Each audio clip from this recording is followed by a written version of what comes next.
Tiger manager Brad Ausmus. Now, here's Who's Hot and Who's Not, brought to you by American Made, a luxury appliances, Sub-Zero, and Wolf. Who is hot? Ben Zobrist, the second baseman of the Cubbies.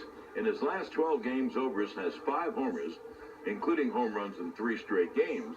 He's driven in 20 runs and scored 11 runs. Who's not? Adrian Gonzalez, the great lefty-hitting first baseman of the Dodgers, in a slump. Everyone gets into a slump. Gonzalez 4 for his last 33 in his last 10 games. It's a 121 average with no RBIs and 1 run scored.